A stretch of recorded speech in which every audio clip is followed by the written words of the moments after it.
హైదరాబాద్లో మరోసారి డ్రగ్స్ కలకలం రేపాయి. ఎస్ఆర్ నగర్లోని ఓ హాస్పిటల్లో డ్రగ్స్ పట్టుబడ్డాయి. హాస్పిటల్ కెఫ్టేరియా మేనేజర్ ఆసిఫ్ దగ్గర ఎండీఎంఏ డ్రగ్స్ గుర్తించారు పోలీసులు. ఆసిఫ్ను అదుపులోకి తీసుకొని విచారిస్తున్నారు.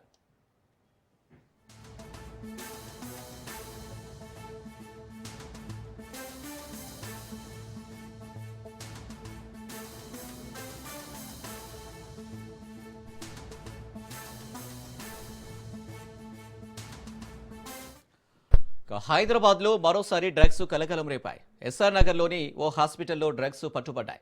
హాస్పిటల్ కెఫ్టేరియా మేనేజర్ ఆసిఫ్ దగ్గర ఎండీఎంఏ డ్రగ్స్ గుర్తించారు పోలీసులు. ఆసిఫ్ను అదుపులోకి తీసుకొని విచారిస్తున్నారు.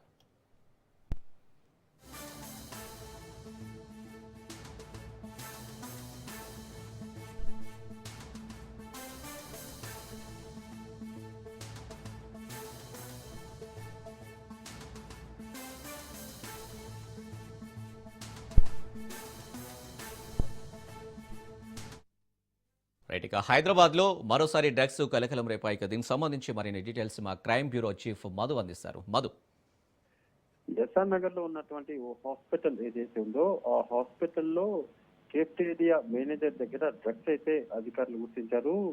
ఎండిఎంఏ డ్రగ్స్ ఏదైతే ఉందో ఆ డ్రగ్ ని ప్రస్తుతం మేనేజర్ దగ్గర గుర్తించినటువంటి పోలీసులు అతన్ని అదుపులోకి తీసుకొని విచారిస్తున్నారు. ఇతనికి డ్రగ్స్ ఎక్కడి నుంచి వచ్చాయి అనే దానికి సంబంధించి ఇప్పుడు వివరాలన్నీ కూడా ఆరా చేయడం జరుగుతుంది. ప్రధానంగా కూడా ఎవరైతే ఇక్కడ పనిచేస్తున్నటువంటి అంటే కెఫెటేరియాలో మేనేజర్ గా పనిచేస్తున్నటువంటి ఆసిఫ్ ఎవరైతే ఉన్నారో ఆసిఫ్ దగ్గర ఈ ఎండిఎంఏ డ్రగ్ అయితే లభ్యం అవడం జరిగింది. ఈ నేపథ్యంలోనే ఆసిఫ్ ను అదుపులోకి తీసుకున్నటువంటి పోలీసులు ఇతన్ని ఎక్కడి నుంచి డ్రగ్స్ తీసుకొచ్చారు అనే దానికి సంబంధించి పూర్తి స్థాయి వివరాలన్నీ కూడా ఆరా చేయడం జరుగుతుంది. ప్రధానంగా కూడా ఒక కీలకమైనటువంటి సమాచారం అంటే పలానా చోట డ్రగ్స్, అందులో ఆసిఫ్ అనేటటువంటి మేనేజర్ ఎవరైతే ఉన్నారో అతని దగ్గర డ్రగ్స్ ఉన్నటువంటి కీలకమైన సమాచారంతోనే రంగంలోకి దిగినటువంటి పోలీసులు అతని ప్రస్తుతం అదుపులోకి తీసుకొని విచారించడం జరుగుతుంది. రైట్ నౌ మొత్తానికి ఒక పెద్ద ఆపరేషన్, ఎందుకనుకుంటే ఈరోజు వీకెండ్ కాబట్టి వీకెండ్ లో ఈ డ్రగ్స్ ను సరఫరా చేయడానికి ఈ ముఠా ఏదైనా ప్రయత్నం చేసిందా, అందులో భాగంగానే అరెస్ట్ చేశారా అనేది కూడా ఇప్పుడు బయటకు రావాల్సినటువంటి విషయం. Right now